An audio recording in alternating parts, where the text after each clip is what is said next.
Hello दोस्तों, स्वागत है आप सभी का कैल्विन के इस प्लेटफॉर्म पे। दोस्तों मेरा नाम है मनीष और हम पढ़ने वाले हैं हिंदी। जिस तरीके से कैल्विन की मदद से आपने टर्म 1 में हिंदी को फोड़ा था, उसी तरीके से टर्म 2 में भी आप जो है हिंदी को फोड़ने वाले हैं। कहने को तो हिंदी आपको जो है आसान लगती होगी कि हिंदी हम कर लेंगे, लेकिन उतना आसान होता नहीं है। इसमें स्कोर करना उतना आसान होता है, लेकिन स्कोर करना हम आसान बनाएंगे इस पूरे कोर्स की मदद से।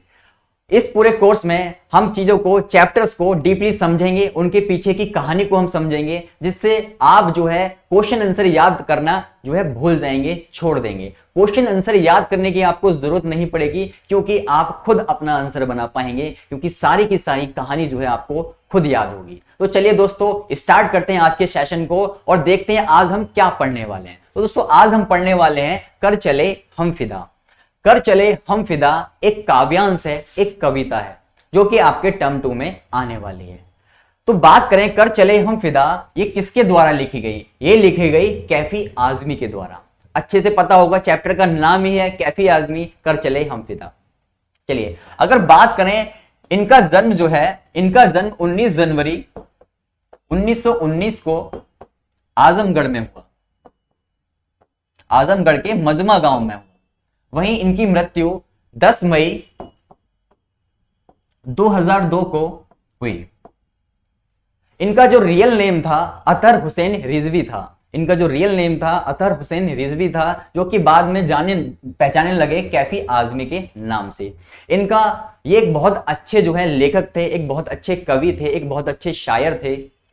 इनका योगदान जो है हमारी फिल्म इंडस्ट्री में बहुत ज्यादा रहा है। आपने अक्सर जो है एक गीत सुना होगा, ये तुम जो इतना मुस्कुरा रहे हो, क्या गम है जो छुपा रहे हो। ये गीत जो है इनके द्वारा ही लिखा गया है। ऐसे ही बहुत से गीत जो हैं इन्होंने लिखे हैं। चलिए जानते हैं आगे कि इनसे संबंधित कौन कौन लोग जो हैं अभी भी हमारे आसपास दिखते हैं। हम उनको अक्सर टीवी पर देखते हैं। आप देखकर आश्चर्यचकित हो जाएंगे कि ये जो है कैफी आजमी से रिलेटेड लोग हैं। चलिए जानते हैं। तो बात करें फर्स्ट इनकी शौकत कैफी की। शौकत कैफी जो है इनकी वाइफ है और इनकी ही एक पुत्री है जिनका नाम है शबाना आजमी। शबाना आजमी को आपने अक्सर जो है देखा होगा टीवी पे, फिल्मों में देखा होगा। तो शबाना आजमी जो है कैफी आजमी से ही रिलेटेड है, इनकी ही पुत्री हैं। तो ये जो है इनकी डॉटर है। चलिए आगे चलते हैं। इनके हस्बैंड की अगर मैं बात करूं, इनके हस्बैंड जो है जावेद अख्तर हैं। जी हाँ, जावेद अख्तर जो है इनके हस्बैंड हैं, ये जो कि खुद एक अच्छे लेखक हैं। चलिए अब इनके एक और जो है बात करते हैं आगे कि इनका एक पुत्र है और इनका पुत्र का नाम आपको पता ही होगा, फरहान अख्तर। फरहान अख्तर जो है इनके पुत्र हैं। आई होप आपने जो है इनको टीवी पे देखा होगा, अच्छे से आप जो है इनको जानते होंगे। जो नहीं जानते उनको मैं याद दिला देना चाहता हूं कि आपने भाग मिल्खा भाग मूवी देखी होगी, उनमें जो है मेन रोल में है। तो ये फरहान अख्तर जो है इनके पुत्र हैं। चलिए आगे चलते हैं कि कौन कौन से अवार्ड जो है कैफी आजमी को दिए गए। तो कैफी आजमी को जो अवार्ड दिए गए, नेशनल फिल्म अवार्ड दिया गया। नेशनल फिल्म अवार्ड दिया गया 1970 में। 1970 में जो है ये अवार्ड दिया गया, नेशनल फिल्म अवार्ड। इनको पद्मश्री अवार्ड मिला 1974 में। 1974 में इनको पद्मश्री अवार्ड मिला। ऐसे इनको एक और अवार्ड मिला, साहित्य अकादमी अवार्ड, जो कि 1975 में इनको दिया गया। तो ये अपने टाइम के बहुत अच्छे लेखक थे, शायर थे, कवि थे। चलिए बढ़ते हैं आगे और देखते हैं कि ये जो है आपका, जो आप चैप्टर पढ़ रहे हो, ये जो चैप्टर आप पढ़ रहे हो कहां से लिया गया है? ये जो चैप्टर है आपका, ये लिया गया है आपका हकीकत मूवी से। हकीकत मूवी जो है आपकी 1964 में बनी थी। हकीकत मूवी 1964 में बनी थी। उसमें ही आपका एक गीत था जिसका नाम था कर चले हम फिदा, जो कि गाया गया मोहम्मद रफी के द्वारा।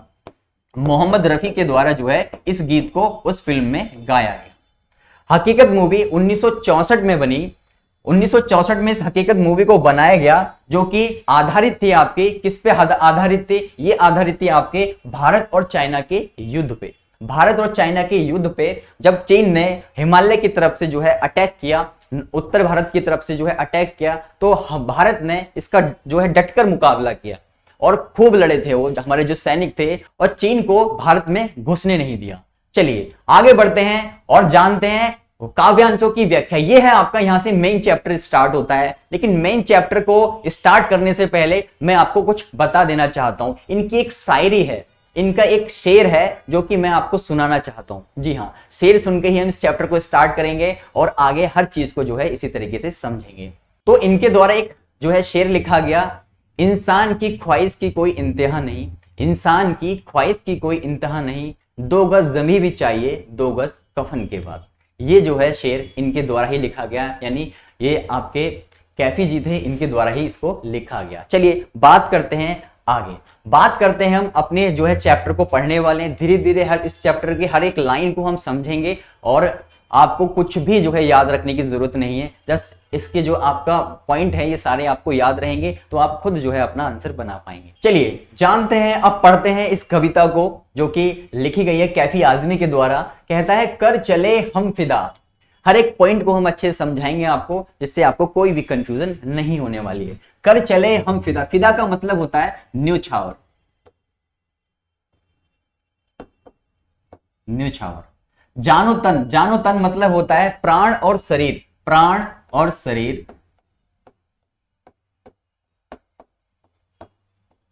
साथियों अब तुम्हारे हवाले वतन साथियों। एक शहीद होता हुआ सैनिक अपने साथियों से कहता है युद्ध में कि कर चले हम फिदा, कि मैंने जो है फिदा कर दी है, मतलब न्योछावर कर दी है अपना शरीर और प्राण इस देश के लिए। अब तुम्हारे हवाले वतन साथियों, अब देश की रक्षा जो है आपको करनी है, अब देश की रक्षा आपको करनी है। सांस थमती गई, सांस थमती गई मतलब सांस जो है इसकी रुकने लगी, नब्ज जमती गई। नब्ज उस टाइम पे जो आपका हिमालय था, अभी भी जो है आपका वहां पे बहुत ज्यादा ठंड पड़ती है, तो उसमें कहा गया है कि नब्ज जो है जमती गई, फिर भी बढ़ते कदम को ना रुकने दिया। यानी जो आगे हमारे कदम बढ़ रहे हैं, लड़ रहे हैं हम जोश से, उसको हमने जो है पीछे नहीं हटाया और युद्ध में जो है हम बने रहे, डटे रहे, दुश्मन का हमने डट कर मुकाबला किया। कट गए सर हमारे तो कुछ गम नहीं, कट गए सर हमारे तो कुछ गम नहीं, सर हिमालय का हमने ना झुकने दिया। अगर हमारे इस युद्ध में अगर सर भी कट जाते हैं, देश के मान सम्मान में अगर हमारे सर भी कट जाते हैं, तो हमें कोई परवाह नहीं, सर हिमालय का हमने ना झुकने दिया। अभी यहाँ पे हिमालय क्या है? हिमालय जो है भारत की मान सम्मान को बताता है कि भारत के मान सम्मान को जो है मैंने झुकने नहीं दिया, उसको ठेस नहीं पहुंचने दी। चलिए कह रहा मरते मरते रहा बांकपन साथियों, मरते मरते रहा बांकपन साथियों। अब ये बांकपन क्या होता है? बांकपन होता है साहस और जोश। ठीक है, कि एक मरता हुआ सैनिक, एक शहीद होता हुआ सैनिक कह रहा है अपने साथियों से कि मरते मरते रहा बांकपन साथियों, कि अभी भी मुझ में जो है जोश है, अपने देश पर जो है मर मिटने की शक्ति है मेरे अंदर। ठीक है, मेरे अंदर अभी भी लड़ने की शक्ति है। तो ये कौन कह रहा है? एक मरता हुआ सैनिक अपने साथियों से कह रहा है कि आप जो है अब तुम्हारे हवाले वतन साथियों, अब जो है देश की रक्षा आपको करनी है, क्योंकि मेरे प्राण तो जा रहे हैं, लेकिन अब जो देश पर आने वाली जितनी भी परेशानी है उनको आपको देखना है, आपको ही देश की रक्षा करनी है। चलिए इसकी व्याख्या को हम पढ़ लेते हैं जो कि बताई गई है। कह रहा है प्रस्तुत गीत जो है कैफी आजमी, ये जरूर लिखना है आपको। ठीक है, ध्यान रखना, अगर आपसे विवरण पूछता है इसका तो व्याख्या पूछता है, तो प्रस्तुत गीत कैफी आजमी द्वारा भारत चीन युद्ध की पृष्ठभूमि पर बनी फिल्म हकीकत से लिया गया है। जैसा कि मैंने आपको बताया, हकीकत मूवी से इस सॉन्ग को लिया गया है। ये जो हकीकत मूवी है आपकी 1964 में बनाई गई थी, जो कि किस पे आधारित थी? जो कि आधारित थी 1962 के भारत और चीन के युद्ध पे। इस गीत में कवि ने खुद को भारत माता के सैनिक के रूप में प्रस्तुत किया है। ठीक है, कहता है कि युद्ध भूमि में शहीद होते हुए सैनिक अपने दूसरे साथियों से कहते हैं कि हमने अपनी जान और तन देश के सेवा में समर्पित कर दी है, हमने अपनी जान और तन जो है देश की सेवा में समर्पित कर दी है, हम जा रहे हैं। अब जो है आपको देश की रक्षा करनी है, देश की बागडोर संभालनी है। ठीक है, अब जो देश की रक्षा है वो आपके हाथों में है। हमारी सांसें थम रही हैं, ठंड से नसें जम रही हैं, हम मृत्यु की गोद में जा रहे हैं, फिर भी हमने पीछे हटकर आगे बढ़ने का मौका नहीं दिया। यानी जो आपके सामने वाले चाइना से आ रहे हैं, चीन से आ रहे हैं जो सैनिक, उनको भारत में घुसने नहीं दिया है, डटकर हमने जो है मुकाबला किया है। कह रहे हैं हमारे कटे सिरों यानी शहीद हुए जवानों का हमें गम नहीं, हमारे लिए प्रसन्नता की बात है कि हमें अपने जीते जी जो हिमालय का सिर झुकने नहीं दिया, दुश्मनों को देश में प्रवेश नहीं करने दिया, मरते दम तक हमारे अंदर बलिदान, संघर्ष और जोश बना रहा, बलिदान देकर जा रहे हैं। अब देश की रक्षा जो है आपको करनी। तो जैसा कि मैंने आपको स्टार्टिंग में ही इसका सबको जो है लाइनें बता दी थी, तो क्या क्या आपका जो है रहा, तो इसी प्रकार से जो है आपको याद रखना है। ठीक है, हर एक पॉइंट आपको याद रखना है इस कविता का। चलिए चलते हैं आगे और देखते हैं नेक्स्ट को। इसको स्टार्ट करने से पहले मैं कैफी आजमी का एक और शेर आपको सुनाना चाहूंगा। बस्ती में अपनी हिंदू मुसलमान जो बस गए, बस्ती में अपनी हिंदू मुसलमान जो बस गए, इंसान की शकल देखने को हम तरस गए। ये लिखा गया है कैफी आजमी के द्वारा। चलिए काव्यांश 2 की बात कर लेते हैं। कह रहा है जिंदा रहने के मौसम बहुत है मगर जान देने की रुत रोज आती नहीं। रुत मतलब आपका ऋतु, ठीक है, रोज आती नहीं। एक शहीद होता हुआ सैनिक, एक जान गंवाता हुआ सैनिक कहता है अपने साथियों से कि जिंदा रहने के अवसर तो हमें जीवन में बार बार मिलते हैं, लेकिन देश के लिए जान न्यौछावर करने का मौका जो है, अवसर जो है, हमें बार बार नहीं मिलता। हुस्न और इश्क दोनों को रुस्वा करें। हुस्न होता है आपका सौंदर्य, हुस्न होता है आपका सौंदर्य, इश्क मतलब होता है आपका प्रेम। रुस्वा करे, रुस्वा मतलब होता है आपका बदनाम करना। वे जवानी जो खून में नहाती नहीं। जैसा कि आप जानते हैं यौवन अवस्था में जो है आपका जो युवा होते हैं उनमें सौंदर्य प्रेम जो है चरम अवस्था में होता है।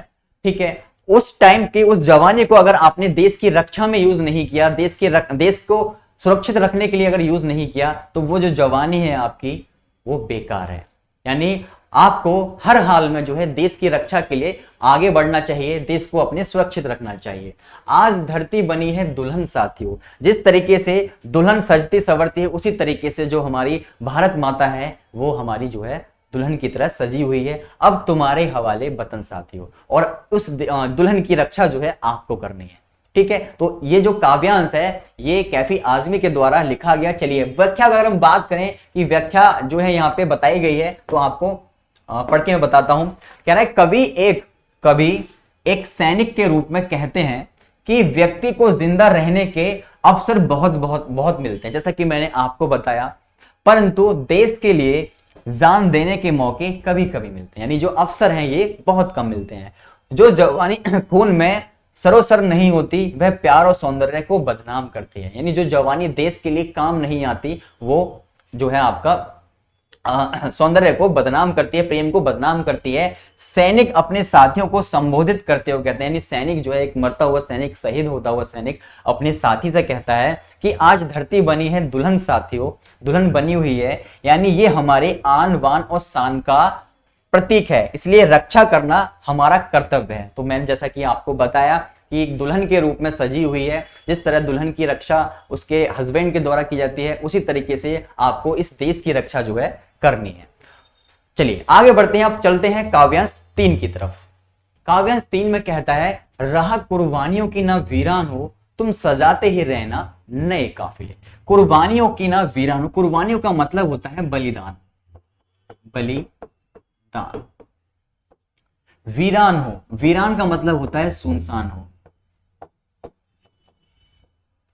तुम सजाते ही रहना नए काफिले। जो एक कवि है वो एक मरता हुआ सैनिक के रूप में कहता है, क्या कहता है अपने साथियों से कि जो हमने देश की रक्षा की है, देश के लिए मर मिट रहे हैं हम, तो इसी तरीके से जो आने वाली पीढ़ी है, आने वाले लोग हैं, वो देश की रक्षा के लिए जो है आते रहने चाहिए। इसकी जो राह है वो रुकनी नहीं चाहिए, लोग आते रहें, देश की रक्षा करते रहें। तुम सजाते ही रहना नए काफिले, और इसी तरीके से नए नए जत्था जो है तैयार होके हमारे देश की रक्षा करता रहे। फतेह का जश्न इस जश्न के बाद है, इस साहस और संघर्ष के बाद ही आपका नया उत्सव होगा, जो कि जीत का उत्सव होगा। जिंदगी मौत से मिल रही है गले, जिंदगी जो है मौत को गले लगा रही है। बांध लो अपने सर पर कफन सादी, यानी लड़ने के लिए तैयार रहो, अपनी देश की मान सम्मान के लिए तैयार रहो। आगे जो आक्रमण कर रहे हैं चीन, उसको रोको, उस पे अटैक करो और पीछे मत हटो, उनको कब्जा नहीं करने दो। अब तुम्हारे हवाले वतन साथियों, अब देश की रक्षा जो है आपको करनी है। चलिए व्याख्या अगर हम पढ़ना चाहें तो व्याख्या को पढ़ लेते हैं। क्या लिखा है, शहीद होता हुआ सैनिक कहता है कि बलिदानों को जो सिलसिला चल पड़ा है कभी नहीं रुकना चाहिए, यानी जो बलिदान लोग दे रहे हैं अपने देश के लिए वो आते रहने चाहिए। ठीक है, देश की रक्षा के लिए सैनिक हमेशा बढ़ते रहने चाहिए। इन कुर्बानियों के बाद ही हमें जश्न मनाने के अवसर मिलेंगे। आज हम मृत्यु को प्राप्त होने वाले हैं, हमें अपने सिर पर कफन बांध लिया है, यानी मृत्यु की चिंता न करते हुए शत्रु से जो है हम लोहा ले रहे हैं, उसका डटकर जो है मुकाबला कर रहे हैं। अब हमारे जाने के बाद देश की रक्षा की जिम्मेदारी आपकी है। तो आई होप जो है आपको काव्यांश 3 भी अच्छे से समझ आ गया। चलिए बढ़ते हैं आगे, लेते हैं काव्यांश नंबर 4। काव्यांश नंबर 4 क्या कहता है, चलिए देखते हैं। कह रहा है, खींच दो अपने खून से जमी पर लकीर, इस तरह आने पाए ना रावण कोई, इस तरफ आने पाए ना रावण कोई।